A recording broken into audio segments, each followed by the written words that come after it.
Donc je vais vous parler un petit peu de différents résultats sur l'impact de ces réchauffements climatiques sur la biodiversité, comment elle y fait face, qu'est-ce qu'on peut déjà mesurer, et puis quelles conséquences ça peut avoir. Et effectivement, je vais illustrer ça à partir de différents résultats scientifiques, certains auxquels notre laboratoire a contribué. Et du coup, parler beaucoup des oiseaux. Alors quand on pense aux oiseaux et au climat, on pense souvent à la migration, hein, ces phénomènes très saisonniers et qui sont liés déjà aux variations climatiques, puisqu'il s'agit pour les oiseaux qui viennent nicher chez nous d'échapper à la rigueur des conditions hivernales. Et c'est quelque chose aussi qu'on mesure assez bien, puisque chaque année on peut voir arriver les premiers migrateurs, et c'est une habitude des ornithologues de noter ça dans leur carnet, d'archiver ça, de mettre ça en base, si bien qu'il y a énormément d'études qui mesurent ça chaque année, et à partir duquel on a un certain recul maintenant pour mesurer comment les dates d'arrivée, de migration ont changé ces dernières années. Alors pour ça, on va comparer deux types de migrateurs.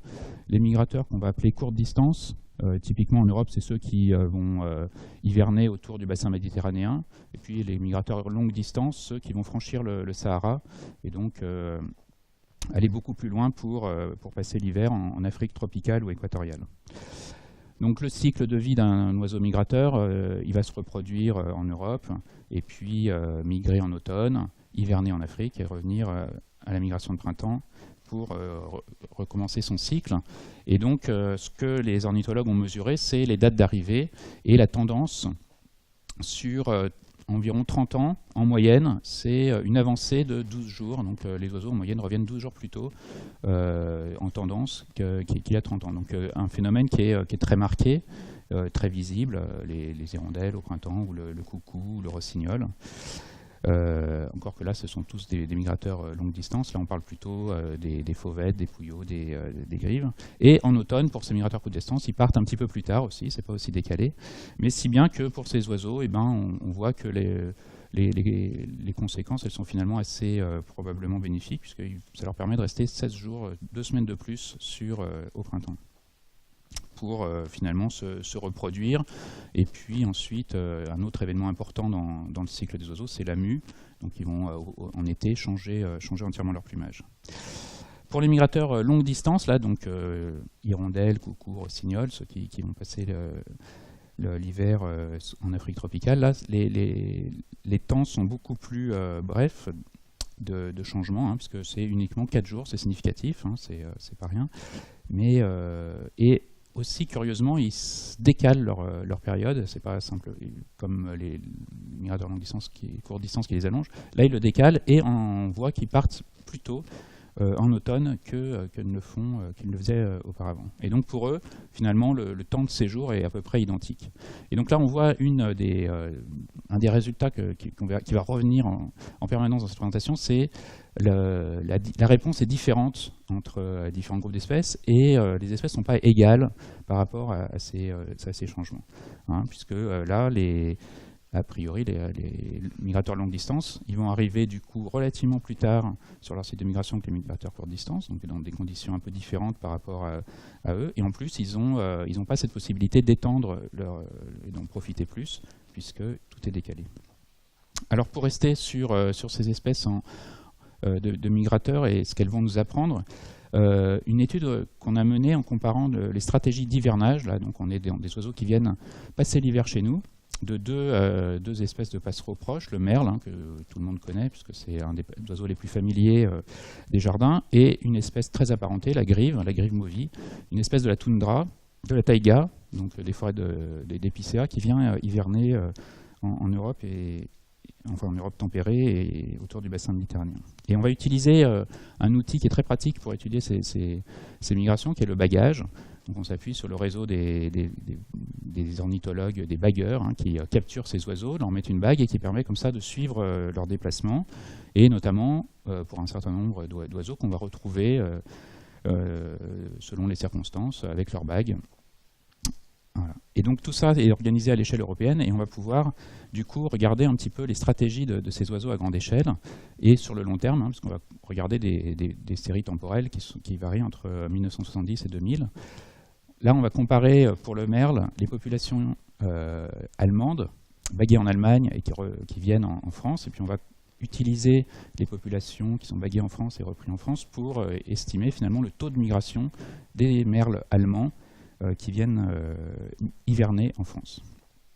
Et donc la probabilité d'hivernage de ces merles, au cours du temps, elle décline. On la voit, il y a à peu près 70% des merles qui viennent allemands qui hivernaient en France dans les années 70. Aujourd'hui, il n'y en a plus que 30-40%. Donc une tendance, de moins en moins des merles allemands viennent en France. Donc ils restent en Allemagne, hein, parce qu'ils sont toujours là, les merles, et on les capture, ils restent en Allemagne et ils ne viennent pas en France. Et une des choses, c'est que cette tendance, elle est globalement très indépendante des variations climatiques. Là, c'est la température moyenne en hiver pendant la période qui oscille, et cette tendance à l'hivernage semble indépendante donc ils sont de plus en plus sédentaires en Allemagne.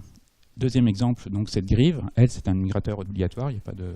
Toutes les grives migrent, mais elles vont migrer plus ou moins loin. Et donc là, on va regarder les populations finlandaises, baguées en Finlande et reprises en France, et estimer de la même façon le taux de migration de ces grives vers la France. Alors là, c'est la courbe rouge. Ça, c'est l'estimation brute. C'est très variable. Il y a une tendance, c'est la ligne en pointillé, à une diminution de ce taux, hein, de moins en moins des grives viennent hiverner en France, mais il y a surtout beaucoup de variations, et cette fois-ci, ces variations sont en relation assez significative avec le climat, et c'est une relation qui n'est pas directe, c'est-à-dire que c'est à un pas de temps, c'est l'année qui suit une année froide que les grives migrent en abondance. Donc ce qu'on voit, c'est que les grives, finalement, apprennent, tout se passe comme ça, elles apprennent que après avoir eu un hiver froid, qu'il faut aller migrer plus au sud, et puis ça se garde en mémoire. On sait qu'elles apprennent parce que même les jeunes grives qui sont nées le printemps qui suit l'hiver froid, vont migrer au même rythme que les adultes, donc il y a vraiment une transmission culturelle de ce taux de migration. Donc on voit deux réponses très contrastées finalement entre les grives et les merles, qu'on peut interpréter comme ça. Hein. Pour la grive, clairement, il s'agit d'un changement de comportement qui est dicté par le climat, et donc les hivers froids finalement réinitialisent la population qui va se remettre à migrer, puis quand il n'y a plus d'hiver froid, elles oublient en quelque sorte de migrer, et elles vont migrer moins au nord, moins au sud que jusqu'à la France. Et pour le merle, là, on a plutôt un phénomène qui est compatible avec une sélection, c'est-à-dire qu'on a un mélange dans ces populations de merles sédentaires et de merles migrateurs, et une sélection en faveur des merles migrateurs. Donc là, avec ces deux espèces, on a une illustration des deux finalement réponses possibles, deux des réponses possibles face à ces changements. Un changement de comportement qu'on peut appeler une sorte d'adaptation par le changement à des conditions qui permettent de s'ajuster. Et puis une autre réponse qui est la sélection naturelle, qui est on va sélectionner les espèces qui sont les plus adaptées. On voit aussi une limite, c'est que chez la grive, il n'y a pas ce mélange d'espèces sédentaires, d'individus sédentaires et d'individus migrateurs, si bien que le passage à la sédentarité, qui pourrait être la bonne réponse, va peut-être mettre beaucoup de temps à apparaître chez la grive, parce que ça n'existe pas encore. Donc la sélection en faveur de ça peut être beaucoup plus lent que ça ne l'est quand il y a de la variation, comme chez le merle.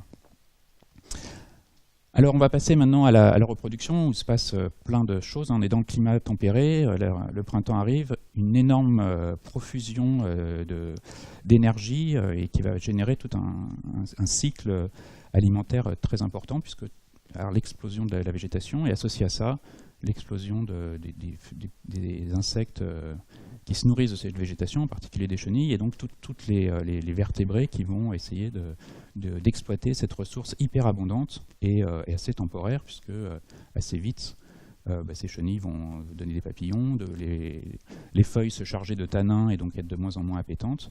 Et donc, voilà, il faut que tout ça est une chaîne alimentaire qui s'organise de manière très précise chaque printemps.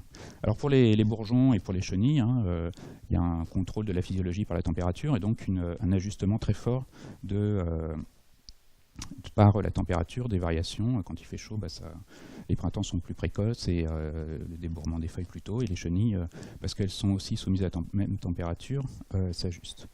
Et pour les chenilles, c'est essentiel d'être bien synchrone avec ces bourgeons, et une étude a illustré ça. C'est sur la phalène brumeuse, une des espèces défoliatrices des forêts de chêne, hyper abondante certaines années, qui est une source de nourriture très importante. Et des collègues hollandais ont fait une petite manipulation. Ils ont simulé des désynchronisations ou des synchronisations entre les chenilles et les bourgeons, en décalant, ils ont pris des œufs et ils les ont fait éclore 5 jours avant les feuilles ou 5 jours après les feuilles, et puis ils ont mesuré le taux de survie, donc qui varie entre 0 et 100%. Vous voyez, quand c'est bien ajusté, c'est environ 50%, il y a deux réplicas. Quand c'est décalé, la survie est aussi assez bonne, mais quand c'est décalé en avance, 5 jours de décalage, ce qui n'est pas beaucoup quand même, 5 jours, là la survie est assez catastrophique, il n'y a que 10% des chenilles qui survivent. Donc 5 jours d'écart entre les chenilles et les feuilles, c'est vraiment très, très important. Et pour celles qui survivent, alors survivre sur celles qui ont réussi à survivre jusqu'à que les feuilles éclosent, elles en profitent bien. Elles sont à peu près aussi grosses que les chenilles qui sont synchrones. Par contre, celles qui survivent bien en retard, là elles arrivent, ce sont des feuilles qui sont déjà chargées en tanins, qui sont beaucoup moins appétantes, beaucoup moins digestes, et du coup la croissance est beaucoup plus faible pour ces chenilles. Donc 5 jours de retard, elles ne meurent pas, mais par contre elles grossissent beaucoup moins bien, et donc il y a un impact aussi sur... Et donc vous voyez que 5 jours pour les chenilles, c'est vraiment super important. Et quand vous voyez la variabilité du climat, vous voyez que tout ça pose vraiment des questions de synchronisation. Alors c'est d'autant plus difficile pour le troisième maillon de la chaîne alimentaire que sont les oiseaux, les vertébrés d'une manière générale, parce que eux, ils ne sont pas comme les insectes ou la flore soumis directement par leur physiologie à la température, ils sont comme nous, sauf qu'ils n'ont pas la météo et ni les projections climatiques, donc ils doivent deviner quand est-ce que va avoir lieu ce printemps. Et ce n'est pas vraiment évident pour eux, puisque si on prend le cas d'une mésange, grosso modo, elle pond un œuf par jour, exactement. Une taille de ponte d'environ 10 œufs, donc ça fait 10 jours pour les pondre. Elle les incube pendant 13 jours. Et ensuite, avant que les petits soient en pleine croissance, il faut encore une dizaine de jours. Donc ça fait à peu près 40 jours avant le pic d'abondance de chenilles, qui est un pic qui est relativement court, comme on l'a vu, parce que ça dure... une dizaine de jours maximum, il faut que les mésanges anticipent de 40 jours ce pic d'abondance. Et donc toute la difficulté pour ces oiseaux et d'une manière générale pour la biodiversité qui va dépendre de ces ressources très temporaires liées au printemps, c'est de caler leur reproduction, qui est souvent le caler avec des indices qui ne sont pas évidents pour tomber au bon moment pour la reproduction. Alors, quelles vont être les conséquences de ça ? Il y a plein d'études qui montrent que ce calage est vraiment important. Une auquel on a contribué, qui s'appuie encore sur le bagage, c'est ici une étude qu'on appelle le stock, le suivi temporel des oiseaux communs, qui étudie les populations en reproduction, toujours aux mêmes endroits, donc ils font appel à des bénévoles. Et donc il y a plusieurs sessions de capture dans lesquelles on va voir apparaître les nouveaux jeunes. Donc ici vous avez les adultes de mésanges, et puis les jeunes qui sont un peu plus jaunâtres, qui se reconnaissent très bien quand on les a en main, et on voit les jeunes apparaître au cours des différentes sessions de capture. Et donc ça nous permet de mesurer un petit peu la date d'apparition de ces jeunes, d'autant plus qu'on a à notre disposition un grand nombre de sites qui sont étudiés par tous ces bagueurs. Donc chaque année, on a une courbe un petit peu d'apparition de ces jeunes en proportion, c'est ce que j'ai illustré par là, et puis on peut mesurer comme ça le décalage entre les différentes années. Et ça, on peut le faire pour toutes les années qu'on étudie. On a une vingtaine d'années de recul maintenant sur ces données. Et puis pour toutes les espèces qu'on suit, et là c'est vraiment intéressant parce qu'on échantillonne avec ce dispositif une grande diversité d'espèces, plus d'une trentaine dans l'étude. Et donc on a pu regarder pour chacune de ces espèces comment la date de reproduction d'apparition des jeunes est dépendante de la température cette année-là. Et donc on peut regarder si des espèces, en gros, ajustent leur date de reproduction à la température. C'est une forte corrélation entre les deux, donc on va appeler ça des espèces flexibles. Et puis, au contraire, si la date est complètement indépendante de la température, parce que les espèces n'ajustent pas cette reproduction. Donc il y a une réponse qui est très variable d'une espèce à l'autre. Et on a mis en relation cette réponse, donc qui va être flexible quand il y a une relation négative entre la date et la température, hein, ou peu flexible quand il n'y a pas de relation entre date et température, avec ce qu'on mesure par ailleurs en comptant ces populations d'oiseaux chaque printemps, la tendance à l'augmentation ou à la diminution de ces espèces. Et là, on a trouvé une relation très, très significative qui montre que les espèces flexibles sont plutôt en légère augmentation, alors c'est même plutôt stable. Par contre, les espèces peu flexibles, elles, sont de manière assez consistante en diminution. Alors il y a de la variabilité, parce que tout n'est pas sous contrôle uniquement du climat. Mais il y a quand même une tendance assez forte qui montre que cette flexibilité, finalement, permet aux espèces, en tout cas l'absence de flexibilité, d'être peu flexible par rapport à la température, donc se reproduire toujours à la même date, ça a une conséquence, en tout cas il y a un lien, une corrélation avec la diminution de ces espèces, qui semble indiquer que effectivement, ne pas être flexible, ça a des conséquences sur la population qui diminue, et c'est complètement cohérent finalement avec ce qu'on observe de manière beaucoup plus fine quand on étudie ces mésanges ou ces espèces, que si elles sont décalées par rapport au pic d'abondance de chenilles, elles ont du mal à se reproduire. Et si elles ne savent pas s'ajuster, elles sont de plus en plus décalées avec, au fur et à mesure que le climat change. Donc à nouveau, un autre message, enfin le même message qui revient, c'est que les espèces ne sont pas égales face aux changements. Là, ces changements vont favoriser vraiment des espèces flexibles.